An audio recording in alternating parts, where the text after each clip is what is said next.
So, what do you guys know about Newgrounds? I'm sure many of you who used the internet a ton in the late 2000s to early 2010s are quite familiar with the site and have a lot of fond memories. Me though, not so much. However, when I think of Newgrounds, two things immediately come to mind. First is Super Mario Bros. Z. If you know it, and you're better off for knowing it. But the second one is quite different. It's this guy. This lad. He goes by Henry. Maybe you've heard of him. A group called Puffballs United made a series of games all about Henry Stickmin. And the objective? Fail as much as you possibly can. Seriously, if you play through any of these games perfectly without failing once, you just straight up did it wrong and you should be ashamed. But lately, I've been thinking, why does it all work as well as it does? Well, that's what I'm here to answer. Really though, I just wanted an excuse to play through these games again, so yeah. But first, let's go over each game individually.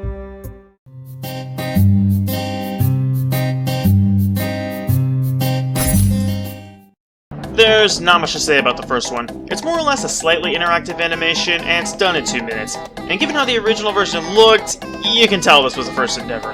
However, when the Henry Stickmin games were released together on Steam, Breaking the Bank got a full rework with new art and animations, and it looks great now. That said, the goal is in the title. Henry wants to bring to the bank to get cash, and that's about it. Not much to say about this one.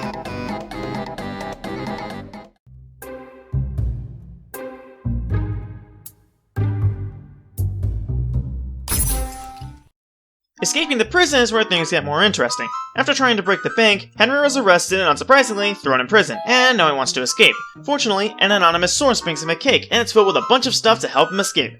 Of course, 3 of these immediately lead to fails, with amusing results. Fire! Oh man.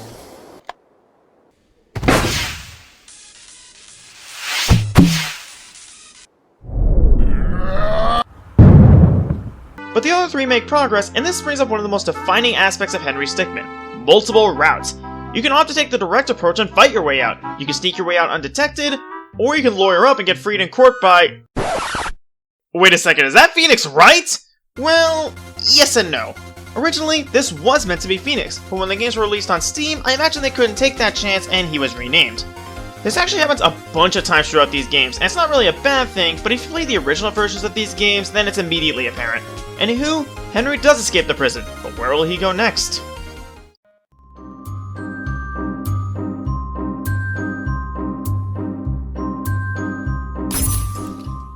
The answer to that question? Stealing a diamond.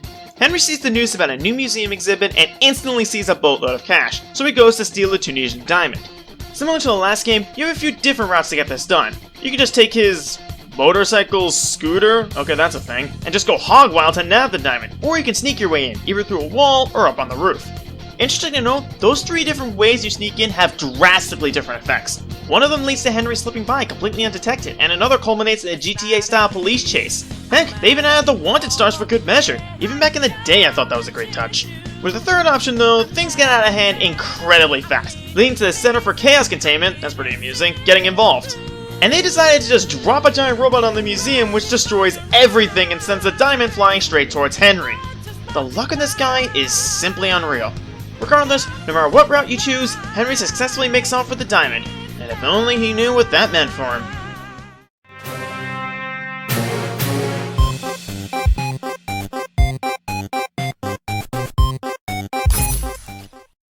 Now this is where the series goes from great to fantastic. After the events of the last game, Henry is taken by the government of all things, but instead of just throwing him in prison and calling it a day, they strike a deal. Henry's demonstrated his remarkable abilities and ridiculous amount of luck, so they draft him to help him take down a gang known as the Top Hat Clan. Henry is then sent to their gigantic airship to try and find some incriminating evidence. You've heard this song and dance twice already, so I'll get the hat trick out of the way. 3 ways into the airship, along with one that leads to a rather quick and humorous fail with a fake ending, and each one has Henry do things in a different way. However, things are very different this time. Each choice in the beginning does lead to a different ending, but infiltrating the airship introduces a sort of choose-your-own-adventure aspect to the series. You can just find the evidence and bring the clan down, which will get Henry on great terms with the government. Alternatively, you can simply have Henry defeat the right-hand man in an RPG battle, that's pretty sick, take their leader and turn him in, and Henry becomes known as a bounty hunter. Henry can just straight up go rogue, which causes the CCC to get involved again and steal a ruby while ditching the government outright. Or he could say screw the government and become the new leader of the Top Hats.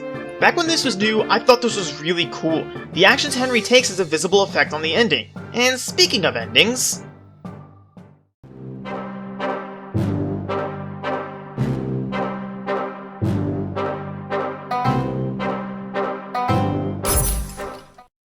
After everything Henry has done, he's taken to this massive prison complex called the Wall, where apparently some of the biggest and most notorious criminals are kept.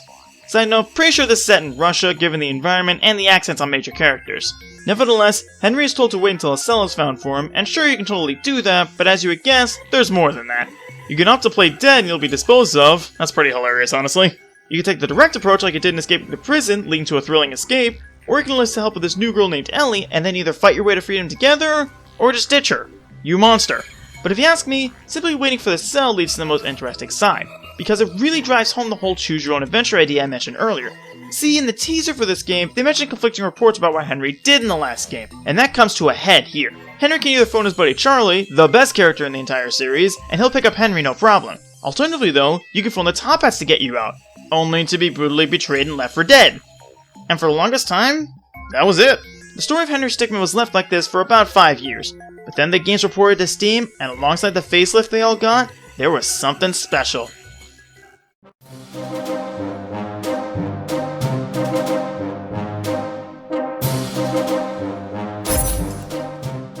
This right here was a long time coming. This was the grand conclusion for the saga of Henry Stickmin, and it was looking to be massive. And that's because all your choices actually mattered. Before you begin, you select one ending from both infiltrating the airship and fleeing the complex, and depending on your choices, it triggers a wholly unique storyline. Of course, some combinations are incompatible with one another as you'd expect, but there's still so much to see. The major plot point is that the Top Hats are looking to launch a rocket with a brand new space station into orbit to keep them safe from the government and allow them to carry out their thievery much easier. That's the basic premise, but there's way more that's going on. There's 15 total routes in this game, which is crazy! And to not completely drag this down, I'll briefly go over the premise of each. Top Hat launch plan sees Henry bring Ellie to the Top Hats as they're about to launch their rocket. The government tries to stop them, but thanks to Henry, Ellie, and the right-hand man, now a cyborg, they get the space station into orbit, with Ellie becoming Henry's right hand. WikiWiki shows Henry has been captured by the RHM after they got into the orbit as revenge, but unsurprisingly, Henry manages to escape in hilarious fashion. General's briefing shows, well, the general briefing Henry and Charlie on the mission to stop the Top Hats, and they do just that because they're the bros! In meeting with friends, Charlie picks up Henry and Ellie, but as a result, they're dragged into helping the government take down the Top Hats. And man, do these three make a wicked team. This is my first route I went through, and it's still probably my favorite. Overheard phone call? Well, it's in the title. Henry is in a tavern and overhears one of the Top Hats talking about the plan, and then Henry just up and steals the rocket, then makes it into a space resort. Why don't we have these in real life yet?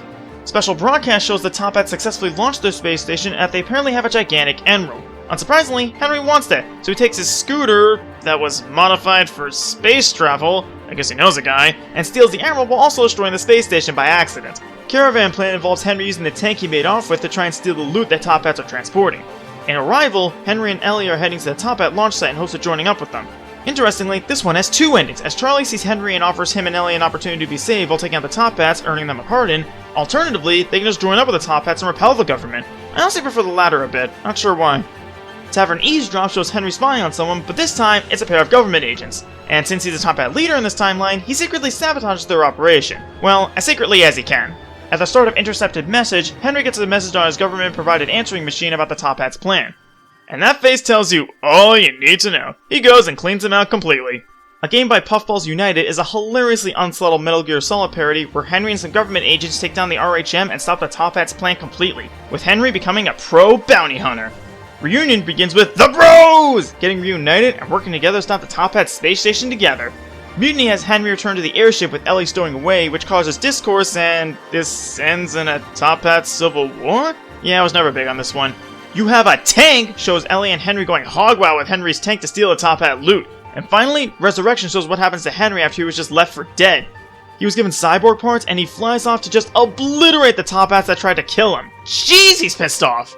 And that's all the storylines. Not as long as previous games in this series, but the sheer abundance of them makes for a fulfilling experience. What really helps is how each of the choices you made in the previous games are respected in each of these scenarios, such as Henry only having a tank in the bounty hunter route, or who Henry is spying on in the bar depending on who he sided with. Lots of great touches through and through. So now that I've explained what these games are, let's go back to the question I asked at the start. Why does it work as well as it does? I think it's mainly because of how this series subverts typical progression. In any other game, you want to see the end in the fastest and most efficient way possible, but that ideology is completely thrown out the window here. When you pick the actual correct choice, I imagine you'd want to go back and see what the other choices result in. And that's the beauty of Henry Stickmin right there. failure is the reward for playing well, and it helps that pretty much every single failure is pretty humorous.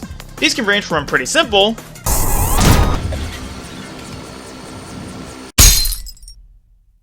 to overly elaborate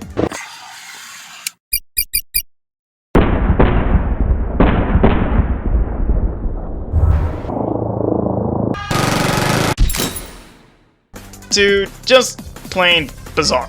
Commencing Ultimate Freeze.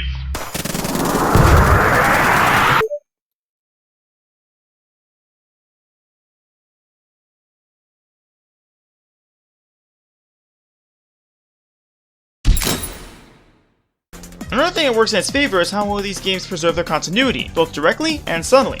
I've gone over a few obvious examples, but there's also the matter of how characters often become staples. A premium example is Charlie, the best character in the series. Whenever you're directly working with the military, this dude is by your side and is a beautiful sight to behold. A more subtle example is the pair of officers you meet escaping the prison, Rupert and Dave. Rupert is obviously the more experienced one, and it shows. You later see him giving chase and stealing the diamond, and he's promoted to military work and infiltrating the airship, which is pretty cool. Dave, meanwhile, is more of a buffoon. He gets fired as an officer after Henry escapes and gets a job as a night guard at the museum, and then he's somehow taken by the Top Hats. Poor guy.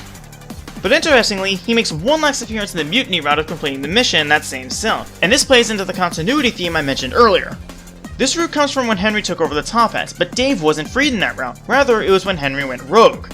Attention to detail like that really brings the series together. What also helps is all the references that got snuck in.